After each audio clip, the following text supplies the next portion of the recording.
Chao Boy Sang Taka Karbang. After a viral speech given during the annual International Marian Festival, Cardinal Luis Tagle found himself in yet another controversy.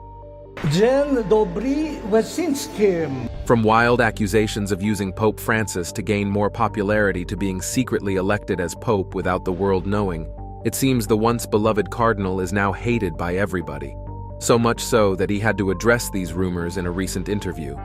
In this issue, but in other issues as well. What was his response to these allegations, and what are his thoughts on becoming the new Pope? Join us as we reveal all he said in this interview. Addressing the rumors and allegations. On January 10, 2025, Cardinal Luis Antonio Tagle delivered a powerful speech during the annual International Marian Festival. This was a big moment for the Cardinal Bishop, as the role he played on that day was one some people believed should be reserved only for Pope Francis, even though it wasn't the first time. Because of this, many thought Luis was on his way to becoming the next leader, especially with ongoing news of the current Pope struggling with various health conditions. Some claimed that Luis was already appointed by Pope Francis as the next leader, implying that his current role as Red Pope meant he was just one step away from leading the entire Catholic Church. Some couldn't tell the difference between his role as the Red Pope with that of the Supreme Leader, while others accused the Bishop Cardinal of only supporting Pope Francis out of ambition. They used the speech he allegedly gave in place of the Pope as proof of that. But while these accusations were shocking to many, his response was just as surprising. To address these rumors and allegations, just a few days after the historic Marian celebration, the Bishop Cardinal had a private talk with delegates from Vatican media where he spoke about various issues like synodism and what people have said concerning the role he played during the festival. During that talk, the Bishop Cardinal made it clear that he isn't the current Pope and is also not planning to become one anytime soon. He further addressed the confusion about his current role by stating he is only known as the Red Pope because he is in charge of mission territories in Asia and Africa, but that doesn't mean he is the global leader of the Catholic Church. Just like the current Black Pope is the current head of the Jesus Society, but is also not the global leader of the Catholic Church. As for his relationship with Pope Francis, Luis revealed that it has never been out of ambition, as their friendship lasted long before either of them could even dream of becoming the Pope. Here is all he said. How he met Pope Francis. Based on all he revealed to Vatican media, Luis first met the current Pope on the 19th of April 2005, shortly after the meeting of cardinals that voted Pope Benedict XVI. After the meeting, they spoke for a short while, and that was how they became friends. But being his usual self during the discussion, Luis went all the way back to his early years in the late 50s. Born in the Philippines to a very religious home, his parents, Manuel and Milagros, were very devoted to what they believed. According to Luis, his parents were so devoted that they would not agree with most of the progressive things he stands for today.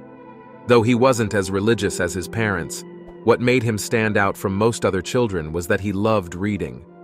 Ironically, this made him a lot more informed about the Catholic faith from a young age compared to other children who were far more devoted than he was. But here was the twist. The big difference was that he didn't want to serve in the church, but rather dreamed of becoming a doctor. Because of this, he started reading difficult science journals at 13. But as he grew older, many things he learned didn't seem to add up. The famous theories of evolution on their own didn't make sense to him, because as far as he knew, something had to be the driving force behind it. As a professing Catholic, part of him believed it was God, but he couldn't prove it yet. To get more answers, Luis abandoned his dream of becoming a doctor by choosing to study philosophy at Ateneo de Manila University. All the philosophical arguments he came across and studied seemed to point toward God, so to make more sense of it, he went on to study theology at the Catholic University of America. During this time, he found fulfillment in serving his local church, and on February 27, 1982, thanks to his hard work, he was ordained as a priest by Bishop Felix Perez in Imus Cavite. Thanks to his deep understanding of Christian philosophy and theology, Luis became known for his intelligence and kindness. Locals came to him for help and advice on difficult issues, most of whom were young men struggling with their faith. As someone who once struggled with believing in God, many thought his answers were brilliant and compelling, and he quickly became known to locals as the man who brought people back to the church. Because of how famous he was chosen to be the Bishop of Imus in 1982. Various reports tell us that he worked very hard to please the people who lived there, and his growing influence got him involved in planning one of the biggest events in the Catholic Church, the Conclave. This was a special meeting of elders within the church to elect the next global leader, and that was where he met the current Pope Francis. Here's how it went. According to Luis, the person we know today as Pope Francis isn't what he was known by in 2005. You see, the name Pope Francis was more like a title he got when he was elected. Back then, he was known as Archbishop Jorge Mario Bergoglio. One thing that brought them close when they first met was their shared love for theology and philosophy. Jorge, now known as Pope Francis, had studied both courses in San Miguel. Looking back, Luis points out that they had a deep passion for social justice. This passion was so deep that it caused them to clash with those who knew much more than them. Like himself, Jorge had also wrestled with his more devout parents on social justice, believing that while the Bible has strict rules on sensitive topics, it is also important to show love to those who refuse to obey them. They also had a shared passion for the poor, a passion they grew to accept not everyone had.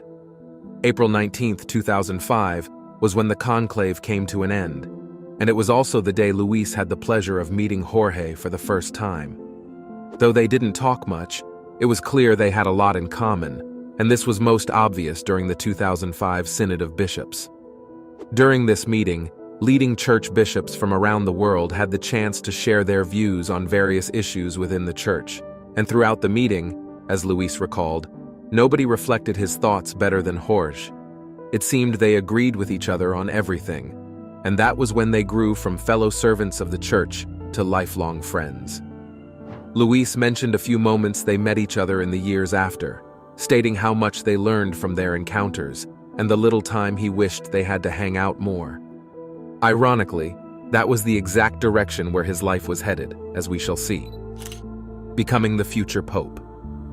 Today, many see Luis Tagle as the one who would lead after Pope Francis. In response, Luis made it clear that he chooses to focus more on the present by serving the people around him. As for whether he becomes the next pope, he leaves that for God to decide. For now, Luis believes he's better off focusing on the present instead, as ambitions like that can oftentimes be distracting. While explaining why people think this way, he recalled what life was like serving as a local bishop. While Luis was always praised and supported by the locals, one problem he always struggled with was properly expressing his thoughts whenever he spoke. Unlike most other leaders he knew, the bishop wasn't very good at expressing himself.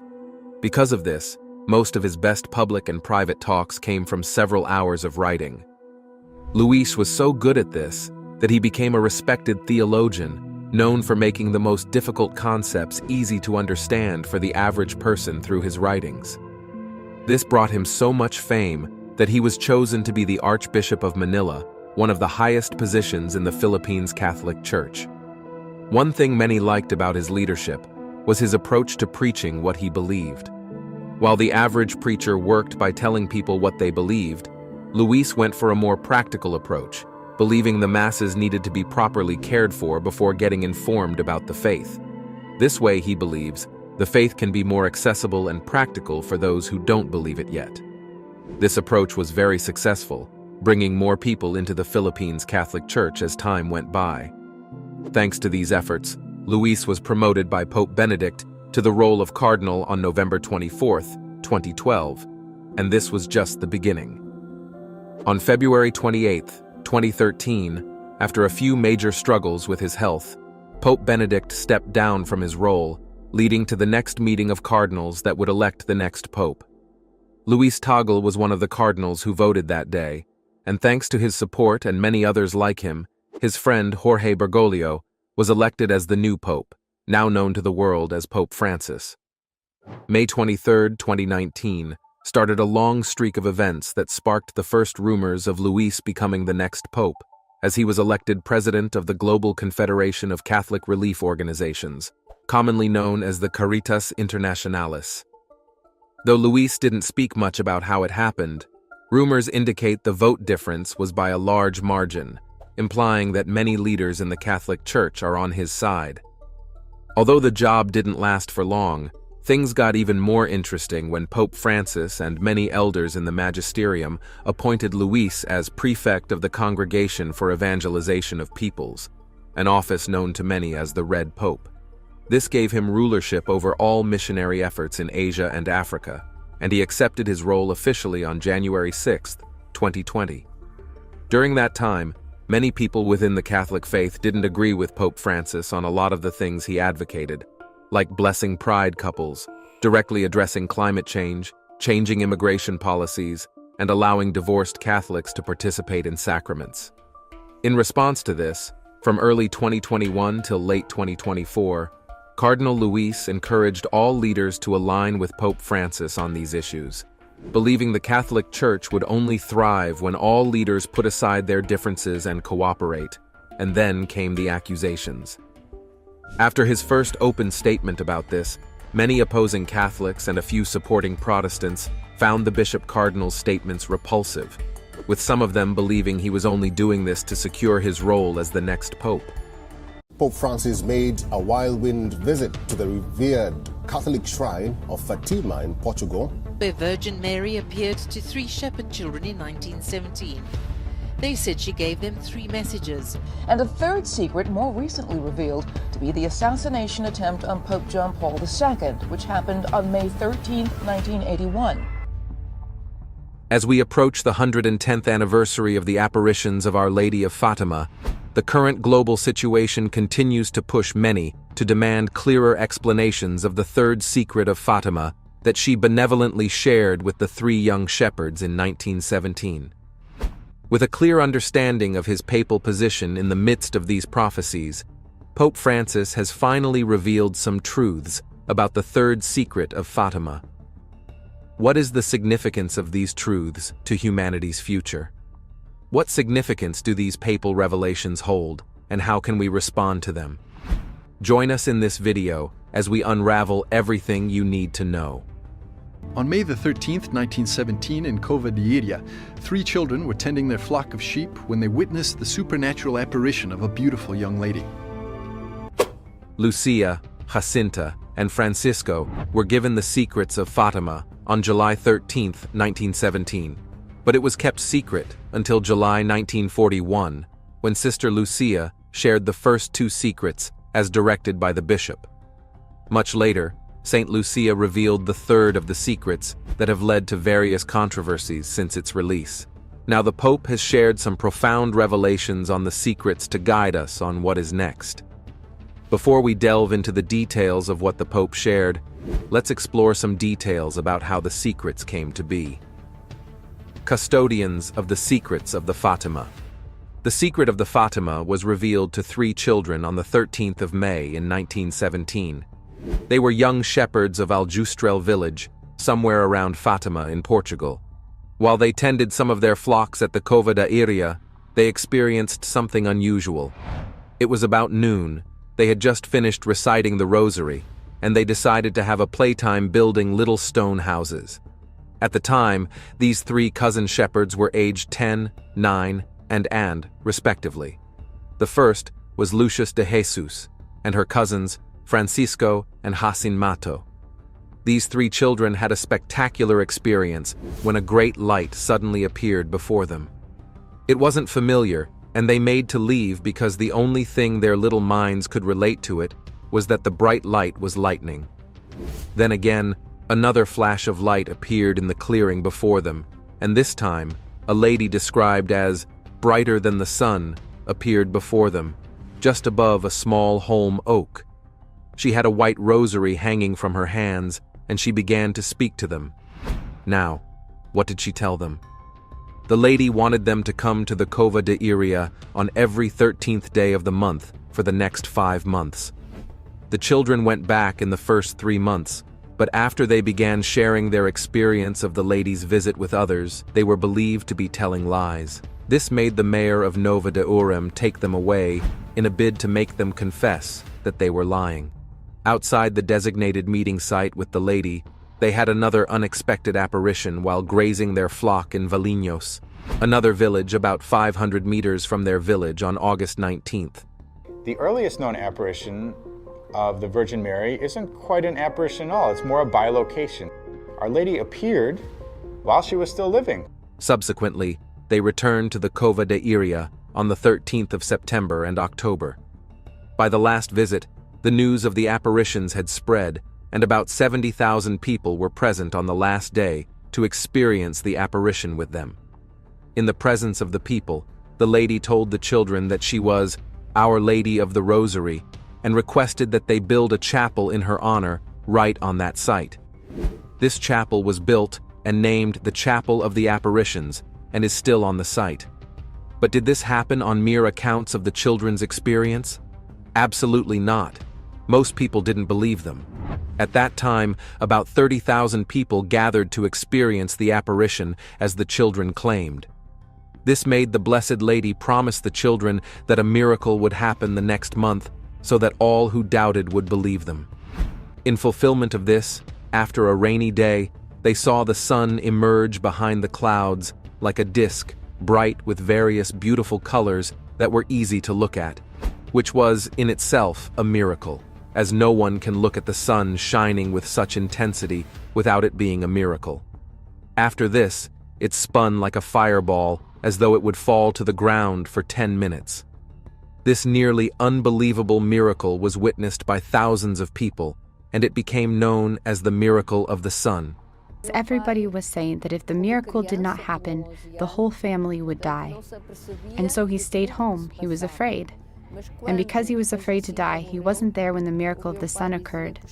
These experiences led to the acceptance of the first, second, and third secrets of Fatima that the lady shared with the children.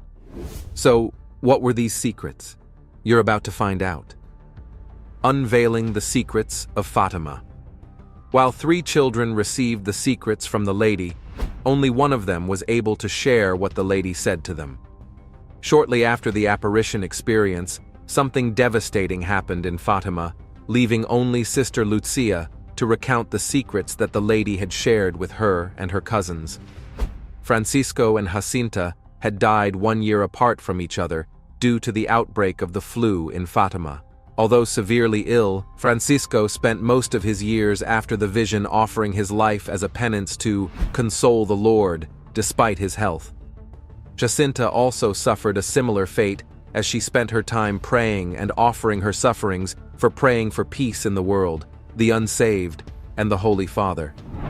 When they died, in 1919 and 1920 respectively, Francisco was initially buried in the parish cemetery, and Jacinta was buried in her family tomb and later interred at the parish cemetery. By 1930, the Catholic Church declared that the miracle of the sun was worthy of belief. Later, in 1952, a tomb was prepared in the basilica at Cova da Iria, where they were buried to the right and left of the main altar respectively. They became beatified in 1979, and they were declared venerable by Pope John Paul II on the 13th of May, 1989. Lucia, on the other hand, survived the flu, and by 1921, she joined the College of Villar and was sent to Tuy. She made her confession as a nun on October 3, 1934. 7 years later, she wrote in her memoir, The Secret of the Fatima, that she received alongside her late cousins over 2 decades earlier. Now, let's look at the first secret. The first secret was a sea of fire that the lady showed them. It seemed to be beneath the earth, and she saw souls and demons in the fire. They were floating in the blazing fire like transparent burning embers. The flames of the fire made them rise into the air and fall back without weight, yet amidst shrieks and groans of pain. The souls had a human form, but the demons looked terrifying like unknown animals and were black yet transparent. She described the sight as terrifying. After this vision lasted, the lady made them know that there was something that could be done to save many souls from going to hell, for wars to end, and for peace to reign. She told them that this would happen if people stopped offending God, but if not, something worse would happen. Truly, the fulfillment of her requests marked the end of the First World War, which was currently raging at the time. The lady shared the second secret with the children, telling them to devote themselves to her immaculate heart. It made the children so happy knowing that her heart would be their refuge and lead them to God. They would often sing happily while picking wildflowers, calling on Sweet Mary to be their salvation, convert sinners, and save their souls from hell. Buonasera.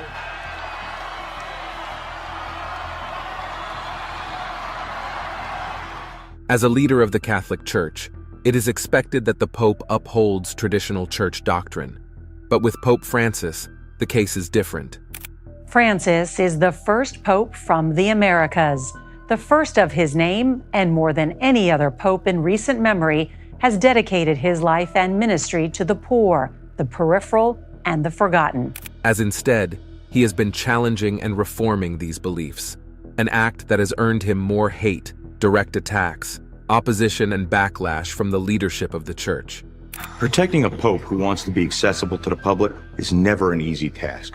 Unlike other world leaders who are very conscious of their threat, the Pope feels that it's part of his mission to be a man of the people, especially this Pope. Pope Francis, as we all know, is undoubtedly one of the most controversial popes in history who isn't scared of shaking things up in the Church. His Holiness Pope Francis of the Vatican, the first pope in history to travel to Bahrain.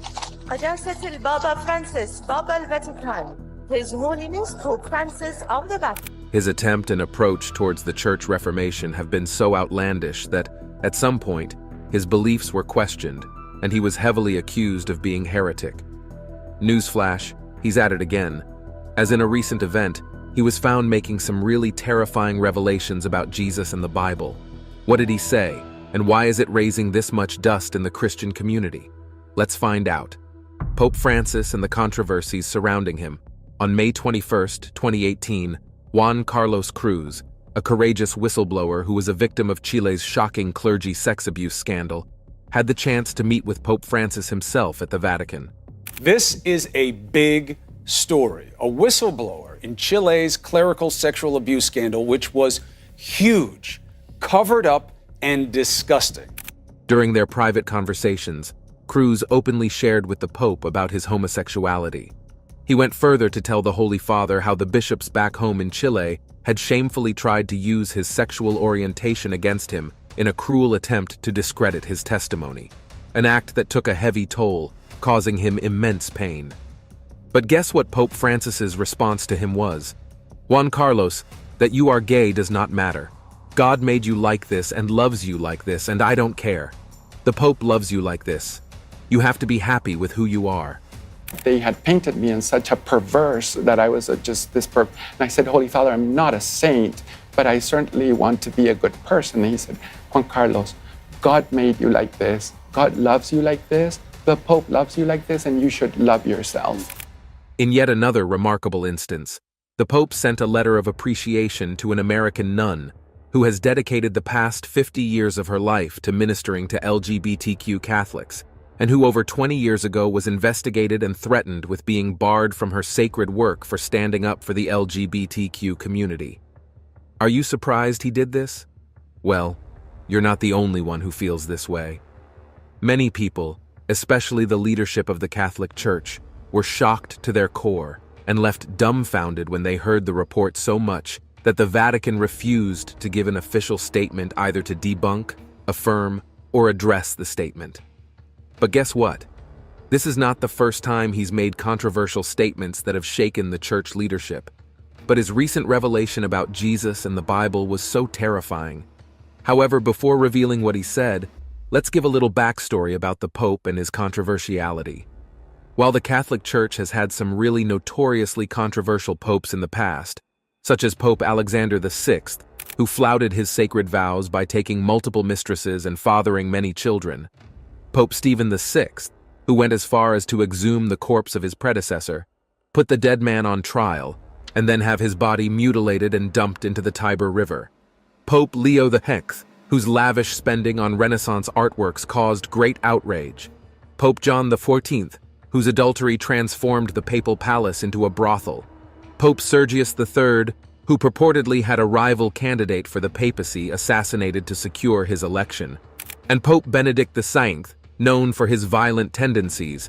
The controversy and backlash faced by these earlier pontiffs are nothing compared to those Pope Francis in the relatively short time since he ascended to the throne, and the reasons for that are pretty obvious. Starting from his appointment, everything about him and how he came to power deviated from the norms of the Catholic Church. Before he came into power, the Catholic Church only gave appointments to candidates who were strictly from Europe. But after the resignation of his predecessor, Pope Benedict, the papacy gathered, and for the first time, they picked someone from North America. As if this deviation wasn't enough, they chose someone from a conservative group called the Jesuits. For clarity, the Jesuits are a group of Catholics who are part of a religious order called the Society of Jesus.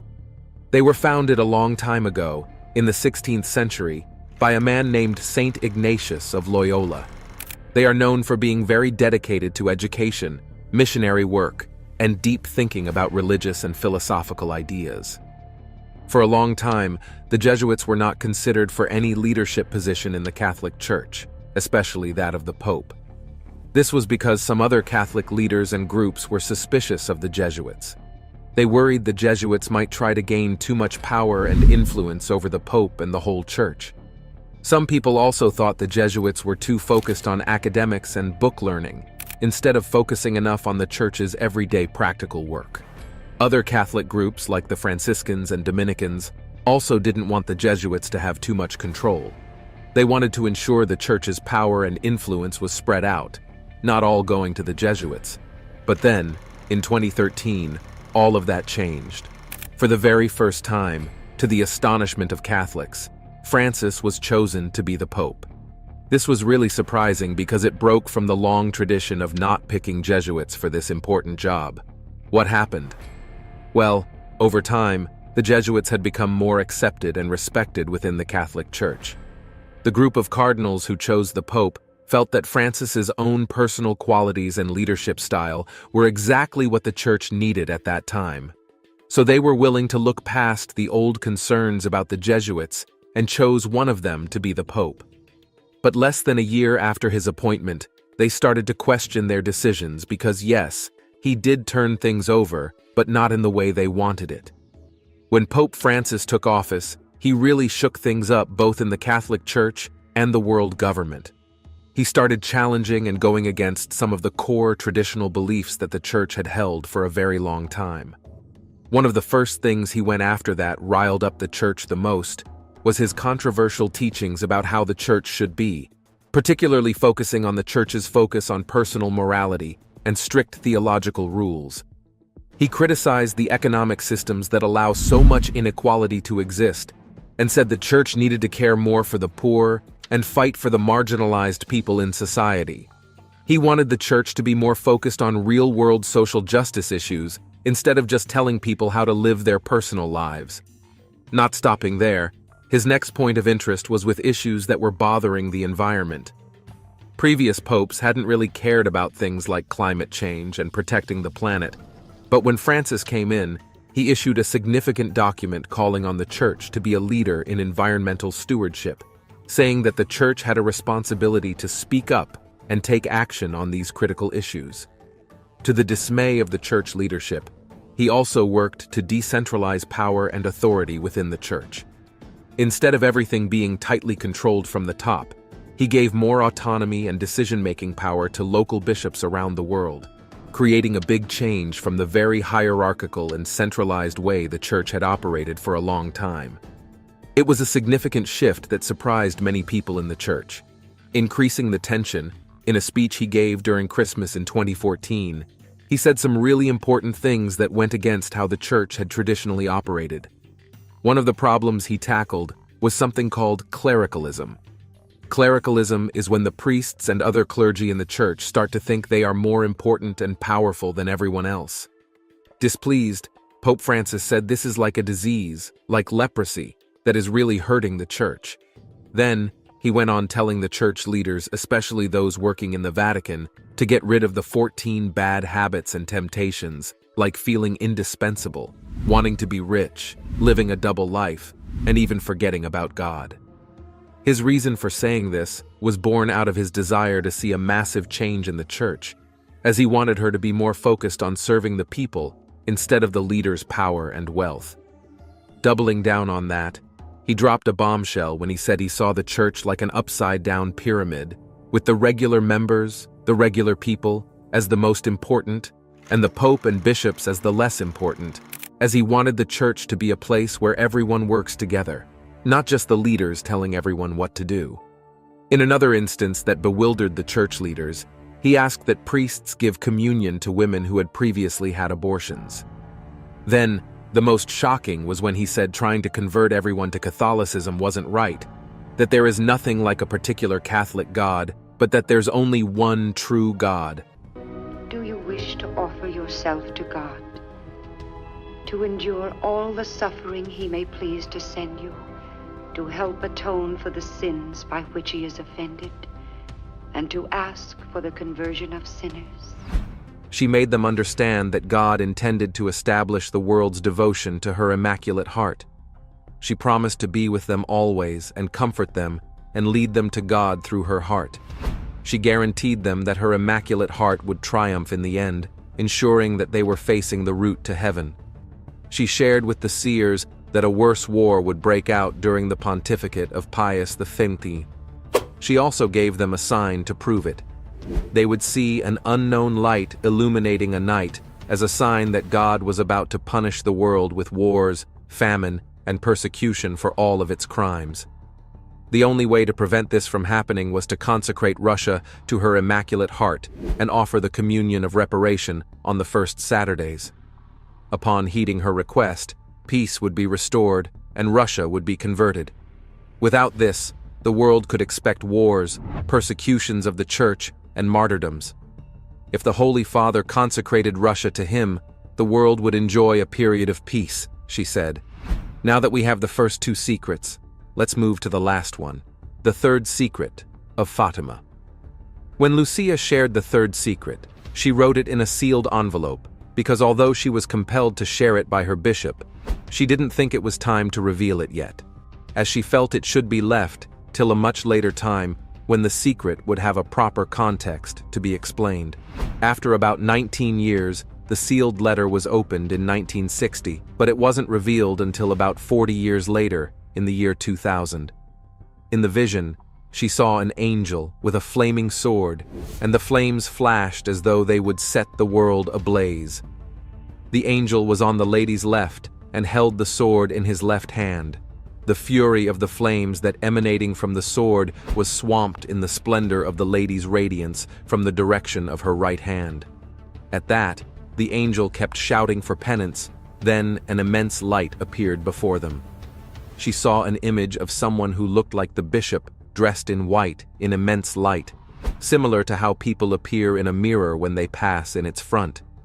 From their knowledge, they had the presumption that the person was the Holy Father. Now, what they see next will shock you. Next, they saw various people of religious caliber and ranks, bishops, priests, men and women, all going up a steep mountain, and on it was a huge cross hewn from the trunks of a cork tree. As the father walked on in pain and sorrow, he walked through a big city that was half in ruins, and with trembling he prayed for the corpse he met on his way up the cross. On getting to the cross, a group of soldiers fired bullets and arrows at him, and he died. Similarly, all the other people were killed at the foot of the cross. Two angels standing beneath the arms of the cross held a crystal aspersorium, and they gathered the blood of those who were martyred in it, sprinkling their souls as they made their way to God. On the 13th of May, 1981, exactly 64 years after the first Marian apparition, an assassination attempt on the life of Pope John Paul II occurred. The perpetrator, Ali Agca, fired bullets at the Holy Father 4 times in a row. This later led to an intense 5-hour surgical operation in a bid to save the Pope's life. Yet as the Pope began to recover, he spoke from his hospital bed that he had forgiven the brother who struck him. It wasn't until 2 months after that the Pope was able to return home. Now, could this be the fulfillment of the third secret of Fatima? The Pope attributed his miraculous escape from the near-death experience to the kindness of the Virgin Mary. He visited the shrine of Fatima in Portugal the following year to present the bullet that almost took his life as a gesture of thanks. It was later welded into the crown of the Queen's statue, as it found an empty space at the union of the 8 stems that made up the crown.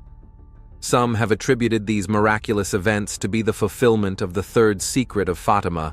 As a matter of fact, the Vatican reported in year 2000 that everything concerning the third secret had been fulfilled. But guess what? It didn't end there. Later, Pope Benedict XVI shared profound insight into the third secret when he was a cardinal. Then Cardinal Ratzinger, he shared that there was no great mystery to be revealed, and neither was the future unveiled. Disappointing as these might seem when compared to the scary details of the revelation, he shared that the purpose of the vision wasn't to paint a picture of the future as one that could not be irrevocably fixed, but rather meant to mobilize the forces of change in the right direction. He further debunked the claim that the person who attempted to assassinate the Holy Father was acting based on a divine agenda.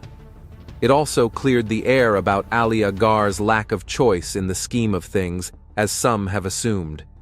He concluded that the vision focused on various dangers and how we might be saved from them. Authenticity of Marian apparitions. The Secrets of Fatima and the Apparition of Mary in Fatima is just one out of the many approved appearances of Mary recorded by the Catholic Church. While it's not impossible that some are fabricated, the Church undergoes a series of processes to evaluate their authenticity. A Marian apparition is first subject to evaluation by the bishop of the diocese where it occurred, and may also be subject to further evaluation according to the Vatican, with an assessment of the character and person of the person who claims to experience them. Now, let's explore some of the most popular apparitions. Our Lady of Guadalupe appeared in 1531 to Saint Juan Diego and asked that a church be erected in her honor.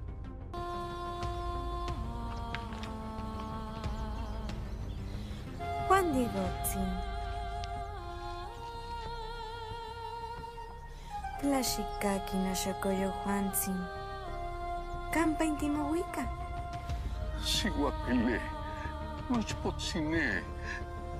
When he wasn't believed, she arranged flowers in his cloak on his 4th apparition experience.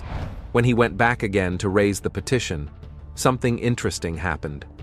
The flowers fell off his cloak when he opened it, and the image of Our Lady could be seen on the fabric. A basilica now stands in Mexico City in her honor, and the image is still visible there. In another small French town, Saint Bernadette, a young boy received Marian apparitions 18 times. During those times, she would ask people to offer prayers and turn toward God. With her help, the young child also discovered a spring that could miraculously heal people. While she mostly appeared to people with a message, she appeared to Saint Joseph and Saint John in 1879 in the town of Knock. She appeared to them as they stood and prayed in the rain, sending a non-verbal message of peace and comfort to them. A spectacular appearance bearing a deep message to 3 children also happened in Kibeho, Rwanda. Within a space of 8 years between 1981 and 1989, she appeared to them thrice, asking them to pray the rosary thrice daily. She also told them that a tragedy was going to occur. Many believe that the 1994 genocide was the fulfillment of this prophecy. However, in her message to them, she made it clear that her message to them was for the world, not just for Africa or Rwanda alone. In the United States, Adele Bryce also experienced a Marian apparition in 1859, where she was told to pray that sinners would be converted and also teach children nearby about the Catholic faith. Another interesting Marian apparition occurred in 1973, exactly 56 years after her appearance to the Little Shepherds of Fatima. Sister Agnes Sasagawa received the message of Mary, calling the world to repentance and praying the rosary in Akita, Japan. Now this leads to the question, what is the significance of the Marian apparition in Fatima, and what truth has Pope Francis revealed on the third secret of Fatima? Pope Francis and the third secret of Fatima. The third secret of the Fatima reflects the breakout of wars and martyrdoms, and in some way, it seems Pope Francis has revealed some subtle truths about this third secret. He made it clear as he declared that World War III had begun in a piecemeal fashion when he condemned the attack on Paris in November 2015, and again in January 2023, he also made a call to put a stop to what was beginning to look like the start of the Third World War in different parts of the world. This clearly indicates the role of the Pope in the fulfillment of the third secret of Fatima. As Cardinal Ratzinger rightly said, the vision is an indicator of what we should do to enforce change in the right direction. This means it does not directly lay any emphasis on the role of a specific pope, such as Pope Francis, in the fulfillment of these prophecies. Rather, it may reflect the role of the papacy in enforcing change through its successive positions as the world nears its end. The prophecy reveals that the angels continue to cry penance beneath the arm of the cross. This reflects nothing truer as the number of Christian martyrdoms is on the rise. This evidence makes it clear that there is an ongoing war in the world which may be different from what we've seen in the First and Second World Wars. On separate occasions, the Holy Father, Francis, has made reference to the global wars, stating that it's happening in a piecemeal fashion. He charged his listeners with the need to stop the wars going on around us in places like Syria and Ukraine. Just like it was shown in the third secret of Fatima, he made it clear that wars hurt a lot of people, especially innocent young lives and old people. He shared that there is a need to put a stop to the wars to make the world a safe and happy place to live in.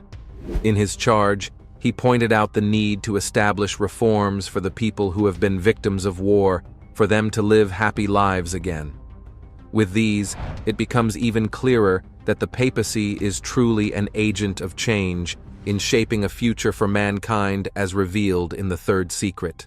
Now that this secret has been revealed, what do we know about the fulfillment of other instructions of the Lady? After the series of visions received by the children, Lucia later received another appearance of Mother Mary in 1929, when she received further parts of the secrets of Fatima. It was during this appearance that Senior Lucia again received the request that Russia should be consecrated to her Immaculate Heart. This revelation has led to continuous prayers requesting Mary's intercession for the conversion of Russia. This was done in 1942 by Pope Pius V during the Second World War. These continued to be a practice for succeeding popes, including Pope John Paul II and Pope Francis. The urgency and need to pray the rosary for Russia was born from the rise of the Communist Party, which ultimately denied the existence of God and the period of Joseph Stalin's reign, when he imprisoned and executed millions of people, including Christians. This consecration of Russia was at the heart of the world's peace, as the threat of annihilation remained evident in the face of Russia's nuclear weapons. When Archbishop Tadeusz Kondrusiewicz from Moscow visited Sister Lucia, she asked if he was openly practicing as an archbishop in the city, and when he replied yes, she replied that it meant that the prophecy of Fatima had been fulfilled. Now, the Archbishop has also shared that the statue of Our Lady of Fatima stands in every church in his country. With the fulfillment of this prophecy, what does this mean for the fulfillment of the third secret? Now that we've explored the Pope's position on the third secret of Fatima, what do you think about the revelation of Saint Lucia and how it applies to our world? Do you think all the instructions have been met? Do you think there are deeper meanings in the context of these secrets? Do share with us in the comments. Don't forget to like and subscribe for more exciting videos. We need to remember that we are followers of Jesus Christ, and his life, humanly speaking, ended in failure, the failure of the cross. The resurrection of Jesus is the be-all and the end-all of the Christian faith. If Jesus didn't rise from the dead, all the Christian faithful ought to leave their churches immediately. From the moment he stepped onto the balcony at St. Peter's Basilica in 2013, Pope Francis signaled that his papacy would be different. He chose the name Francis after St. Francis of Assisi to reflect his vision: humility, simplicity, and care for the poor. But beyond his humble demeanor, Pope Francis has consistently challenged age-old church traditions and interfaith dialogue. Pope Francis says the Vatican will increase interfaith dialogue to help counter extremism and intolerance. His recent teachings about Jesus have got billions of Catholics and Christians talking, causing many to wonder what exactly the Pope has revealed about Jesus that's caused such a stir. Join us as we examine the life and leadership of Pope Francis, the message about Jesus. Pope Francis is the 266th Pope of the Catholic Church, and from the very beginning, his papacy has been about more than just internal reforms within the Church. He's repeatedly spoken out on issues that impact the most vulnerable, showing a clear desire to bridge the gap between the Church and the world. He has been making waves since he took office in 2013 and is renowned for his fresh take on Christianity and his role as a kind-hearted preacher. His views have always stirred comments by the millions, but it is his comments about Jesus that's always been the centerpiece of controversy. Pope Francis commit heresy is accusation that the Pope has committed heresy. Heresy meaning teaching something that is contrary to our Catholic beliefs and faith, especially among opposing Vaticans. However, in light of his recent message, even his biggest fans were taken aback by his latest revelation. Recently, Pope Francis has been talking about what he calls the true nature of Jesus' death in several talks and sermons. This was especially clear during his Easter speech, where he shared his thoughts on Jesus' resurrection, an event Christians celebrate as Jesus rising from the dead. Christianity is based on the crucifixion and resurrection of Jesus Christ, and we want to remind ourselves of it. Paul says in 1 Corinthians 15 verse 14, "If Christ has not been raised, then our preaching is in vain, and your faith is in vain." While Pope Francis touched on God's constant presence, he also dropped some startling truths about Jesus that no one had thought of. It's not unusual for Pope Francis to make comments that unsettle more traditional Catholics. He's known for saying things that ruffle feathers, but this time even his critics and fellow Orthodox Catholics were caught off guard. His bold statements about Jesus' crucifixion made a lot of people rethink their long-held beliefs about Jesus. As you would expect from an Easter sermon, Pope Francis taught that Jesus knows everything about us, our weaknesses, our doubts, and our failures. Yet, he still reaches out to us, offering grace and forgiveness. The Pope connected this to Jesus' ultimate act of sacrifice on the cross, which he said wasn't just about a glorious victory, but also about humanizing the Lord Jesus. But here's where things took an unexpected turn. Pope Francis went on to challenge a deeply rooted belief about Jesus' crucifixion, and then dropped a startling statement. He said that the life of Jesus, humanly speaking, ended in failure, something he called the failure of the cross. Many in the Catholic world couldn't believe what they heard.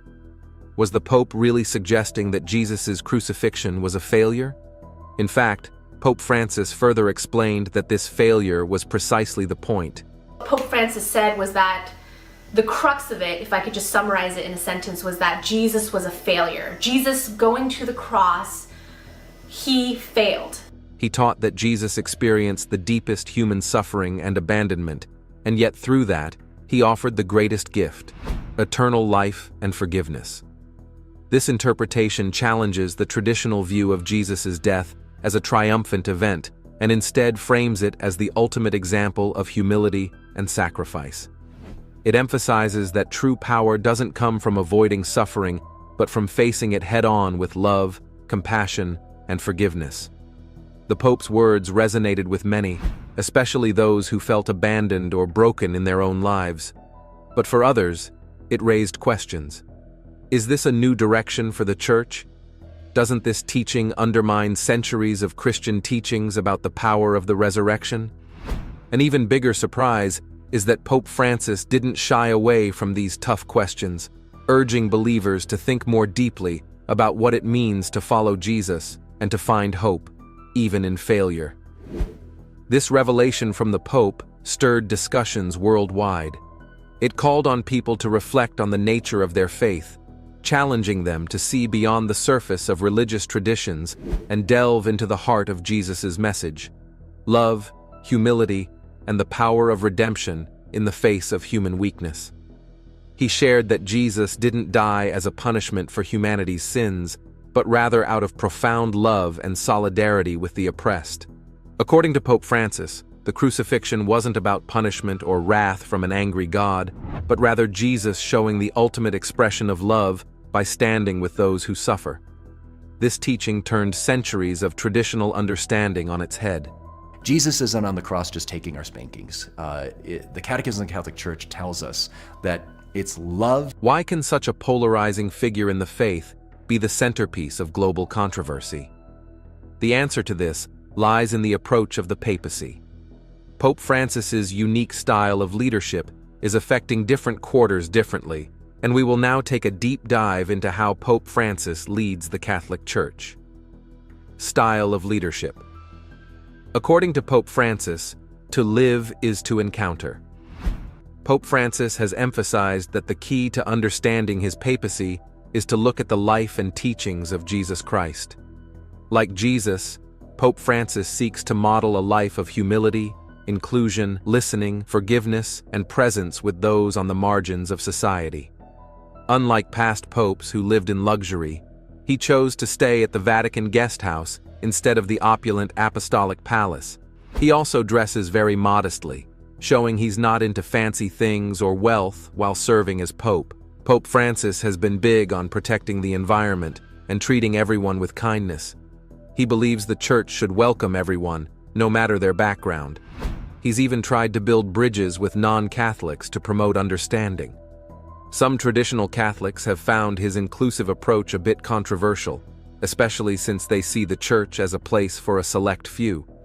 Pope Francis has never been one to shy away from pushing boundaries, even when it comes to the church's most sensitive issues.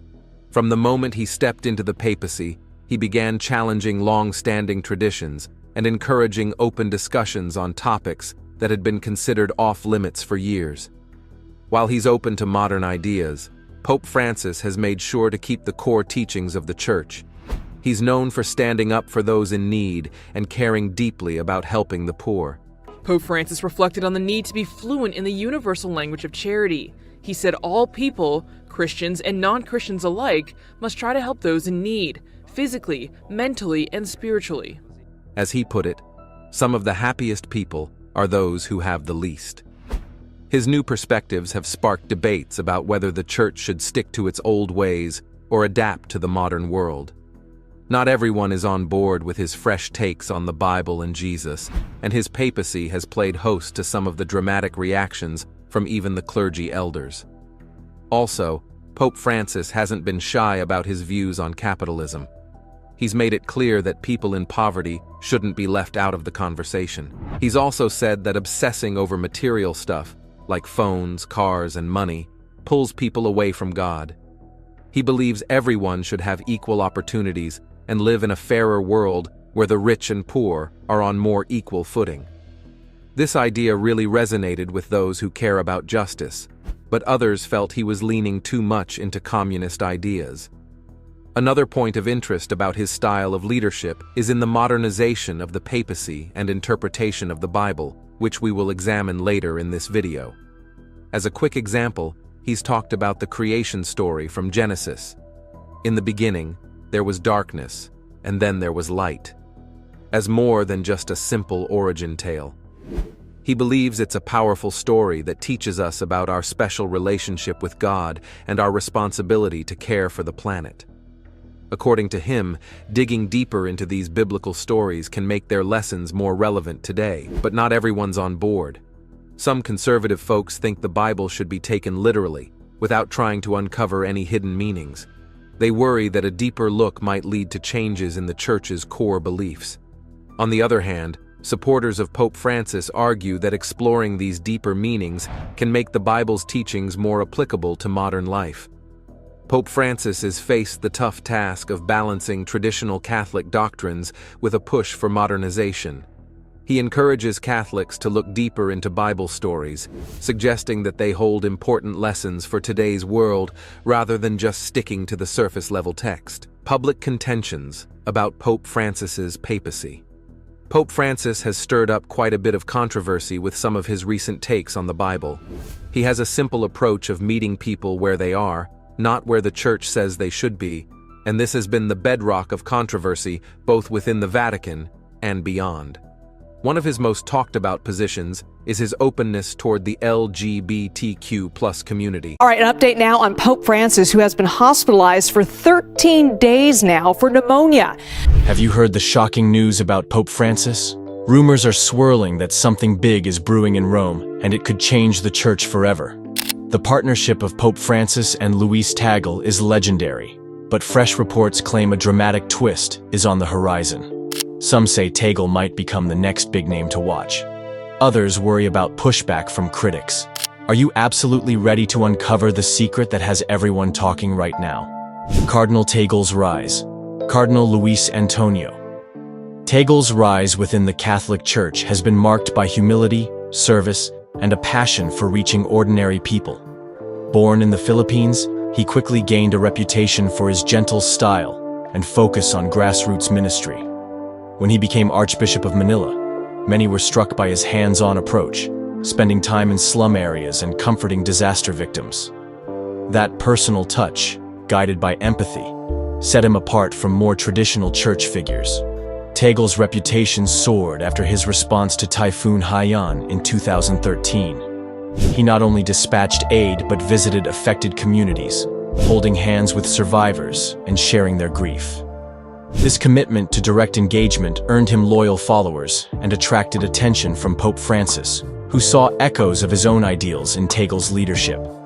By appointing Tagle as prefect of the Congregation for the Evangelization of Peoples in 2019, Pope Francis highlighted his trust in Tagle's ability to inspire believers across continents.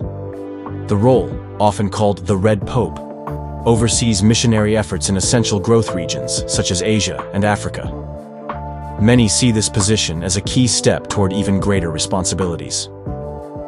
While some traditionalist forces worry about Tagle's progressive stance, he remains dedicated to building paths of understanding and compassion. His track record suggests a leader who believes in active listening, modern outreach, and a church that welcomes everyone. Whether he eventually ascends to the highest office or not, Cardinal Tagle's rise continues to signal a fresh wave of hope, unity, and service in the modern Catholic world. He remains deeply significant worldwide. Pope Francis and Tagle's shared vision. Pope Francis and Cardinal Luis Antonio Tagle share a vision centered on service, humility, and empathy toward those on the margins. From the start of his papacy, Francis made it known he envisioned a church open to everyone, especially the poor. In Tagle, he sees a fellow advocate who believes in reaching out through dialogue, compassion, and acts of justice. While Francis aims to move beyond mere tradition, Tagle has done the same in Manila and within the Vatican. They replace top-down authority with listening and personal contact, signaling a shift toward a more grounded faith. Together, they model leadership defined not by power, but by mercy, sparking a renewed perspective on what it means to be church. Their shared approach is grounded in the belief that the mission of the church must echo Christ's love for humanity. Pope Francis regularly challenges fellow clergy to leave behind comfort and go among the people, while Tagle mirrors this duty by immersing himself in local hardships, from the slums of Manila to remote communities worldwide.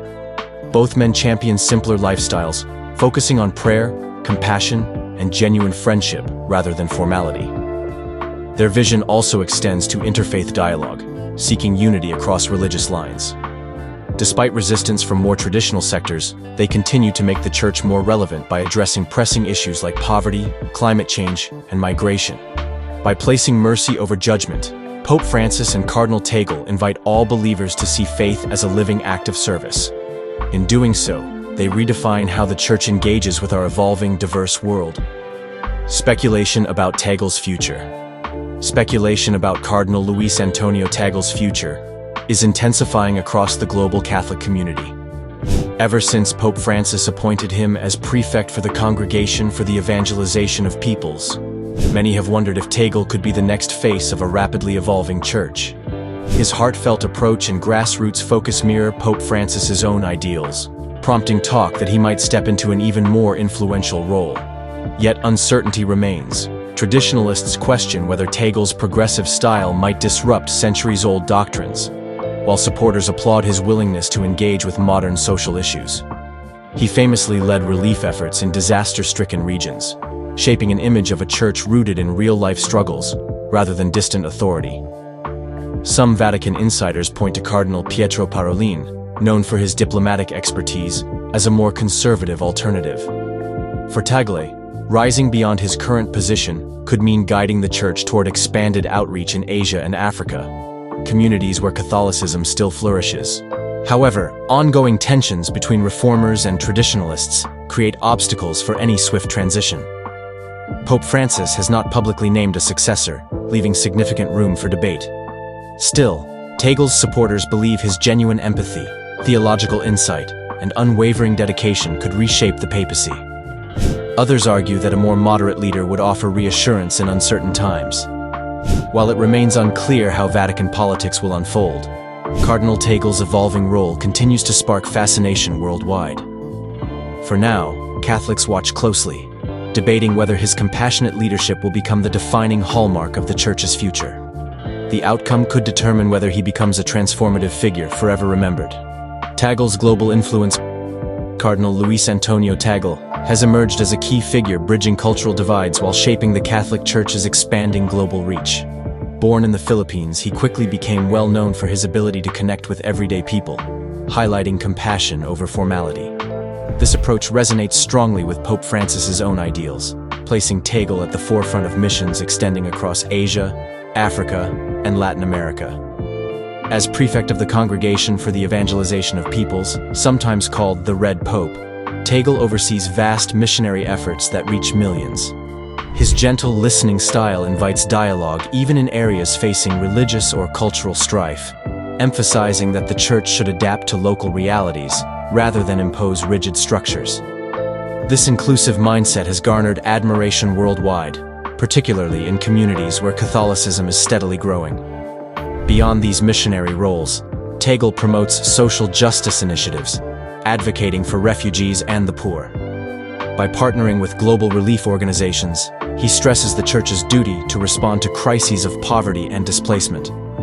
His leadership of Caritas Internationalis showcased how faith can inspire tangible action on hunger and inequality. Not only does he bring compassion to the global forefront, Tagle also encourages respect for diverse cultures. By embracing dialogue with leaders of other faiths, he highlights the shared responsibility all religions hold in promoting peace. Tagle's leadership style. Cardinal Luis Antonio Tagle leads with empathy, humility, and a heartfelt commitment to serving ordinary people. Unlike leaders who stay distant from their flock, Tagle goes straight into communities, visiting slums, comforting disaster victims, and genuinely listening to their stories.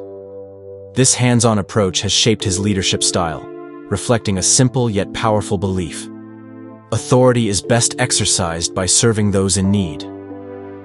When Typhoon Haiyan struck the Philippines in 2013, Tagle's response became a notable example of his compassionate leadership. He organized relief efforts, but more importantly, he showed up personally, sitting among survivors and offering words of hope.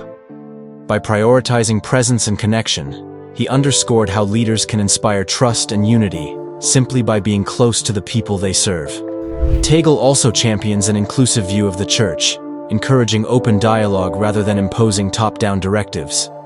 He speaks about complex religious matters in an approachable manner, ensuring that faith remains accessible to everyday Catholics. This inclusive stance extends to his efforts in interfaith outreach, where he believes in finding common ground across religious lines. critics sometimes view his focus on compassion as a move away from strict tradition.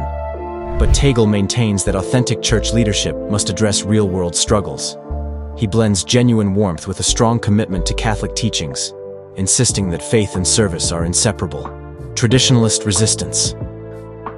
Despite the blossoming partnership between Pope Francis and Cardinal Luis Antonio Tagle, not everyone shares their progressive outlook. Traditionalist factions within the Church see their openness to reform, especially on issues like climate change, poverty relief, and interfaith dialogue, as a break from the Church's long-standing customs. They argue that focusing too heavily on social concerns dilutes core doctrine and undermines fundamental teachings. This rising tension is evident in how Tagle's personal warmth and grassroots focus resonate with some believers, yet unsettle others who value formality and hierarchical order. Often referred to as traditionalist resistance, these concerns reflect a fear that the Church's ancient structures could be overshadowed by new priorities. Leaders like Cardinal Pietro Parolin, admired for his diplomatic skill and adherence to established authority, represent a contrasting voice in the ongoing debate. They maintain that without a strong grounding in tradition, the Church risks losing its identity. Moreover, critics point to Pope Francis's emphasis on transparency and financial reform as potentially destabilizing, especially when it uncovers hidden or questionable practices within the Vatican. For Cardinal Tagle, navigating such opposition requires balancing compassion with a respect for Catholic doctrine. He remains firm that serving marginalized communities and making faith accessible to the poor must guide church leadership in modern times. His stance mirrors Pope Francis's call for unity, love, and humility, but it also highlights the deep divide that faces the Church. A church for the marginalized. One of Pope Francis's most defining themes has been his call for a church for the marginalized, encouraging everyone to prioritize compassion over rigid traditions. Cardinal Luis Antonio Tagle has fully embraced this goal, reflecting a deep concern for the poor, the homeless, and those often forgotten by society. Through direct involvement in disaster relief and outreach, Tagle sends a clear signal that faith should be practiced among the people, not just preached behind closed doors. In line with Pope Francis's emphasis on social justice, Tagle has promoted programs that provide food, shelter, and urgent care to those in need. He believes that faith cannot remain distant from modern struggles, and that the Church is called to break down barriers, welcoming everyone regardless of background or status. By championing empathy and solidarity, Tagle and Francis represent a dynamic force for change within the Catholic Church. Still, critics caution that focusing too heavily on social causes might overshadow core Catholic teachings. Yet Pope Francis and Tagle argue that service lies at the heart of the gospel, and that loving our neighbors means actively fighting injustice. Their aim is not to disregard tradition, but to ensure the Church remains relevant and accessible to the faithful, especially those who feel excluded in a rapidly changing world. Potential papal rivalry. The Catholic Church is abuzz with rumors of a potential rivalry between Cardinal Luis Antonio Tagle and Cardinal Pietro Parolin. Both share a deep devotion to the Church, yet their paths diverge in style and vision. Tagle emphasizes closeness to everyday believers, championing outreach to the marginalized and placing compassion above protocol. Known for his warmth and engagement, he has drawn admiration from those who favor a more personal approach to leadership. Meanwhile, Parolin operates at the core of Vatican diplomacy, prizing structure and tradition. His supporters highlight his vast administrative insight, seeing him as a careful guardian of Catholic continuity. Pope Francis's trust in Tagle, shown by giving him a prestigious missionary role, has led to speculation about Tagle's higher ambitions. Many hope his personal touch could invigorate an evolving church. Yet the more traditional side wonders if Tagle's approach risks diluting ancient teachings. At the same time, Parolin's steady guidance appeals to those concerned about far-reaching reforms. Some see him as a safe pair of hands, expertly handling complex global challenges without rocking the boat. While there is no open conflict, tensions simmer behind the scenes. Each leader represents different philosophies. One aims for a bold shift to keep pace with modern realities, while the other champions cautious stewardship. This perceived rivalry encapsulates the broader struggle between change and tradition. As Catholics worldwide watch in anticipation, the question remains: Which vision will shape the Church's future? And could this subtle competition determine the next papal direction? Time will reveal whether one emerges as the guiding force of Catholicism. Tagle's interfaith advocacy. Tagle's commitment to interfaith advocacy has made him a figure in bridging divides among diverse religious communities. The Catholic Church holds a unique place in global society, and Tagle recognizes that collaboration can lead to enduring solidarity. He focuses on personal encounters, believing that true dialogue begins with listening to others' experiences and acknowledging their dignity. By prioritizing open communication with leaders from Judaism, Islam, Buddhism, and other faiths, Tagle fosters an atmosphere of mutual respect. One of the ways Tagle works toward interfaith understanding is by encouraging programs that address shared social issues. He believes that communities, regardless of their beliefs, can unite in helping the poor, caring for the environment, and welcoming refugees. Through these common efforts, barriers fall, and genuine friendship can grow. In many settings, Tagle has highlighted how religions share moral values, such as compassion, love, and justice. By focusing on points of agreement rather than differences, he demonstrates that interfaith engagement can be productive and healing. Critics argue that emphasizing collaborative efforts diverts from important theological distinctions, but Tagle asserts that open conversation does not compromise core beliefs. Instead, it enhances understanding and fosters respect. As Cardinal Prefect overseeing missionary work, Tagle has taken interfaith dialogue beyond simple courtesy visits. He encourages ongoing conversations, joint projects, and shared worship spaces when possible. This approach aligns with Pope Francis's call for a more inclusive church, showing that unity in action can transcend doctrinal walls. Tagle's advocacy has proven that when people come together over common causes, faith can be a force for true global cooperation. A historic moment for the Church. Pope Francis's support for Cardinal Luis Antonio Tagle has sparked excitement within the Catholic Church. By recognizing Tagle's work in Manila and giving him a Vatican role, Francis signaled a fresh path for church leadership. This shift suggests compassion, humility, and closeness to everyday struggles are now central to the global vision. The possibility of Tagle rising further shines a spotlight on places once seen as far from Rome. It shows a church ready to adapt, honor diverse cultures, and speak boldly about social concerns. Many call this moment historic because it shifts focus away from traditional centers and welcomes voices from Asia, Africa, and Latin America. By embracing these perspectives, Francis highlights a dynamic future. This transition is not only about two figures, but also about the Church's direction. By stressing service and outreach, the Church aligns leadership with real needs in cities and remote villages. Tagle's path mirrors this mission. He has shown a down-to-earth style, bridging gaps and offering hope to many. As the Church moves ahead, it faces debates about tradition, reform, and global outreach. Yet Francis and Tagle share a vision of unity, urging all Catholics to practice mercy and dialogue. In this light, the current era marks a historic moment, with the Church welcoming voices once overlooked and inspiring believers worldwide through a faith shaped by ground-level realities.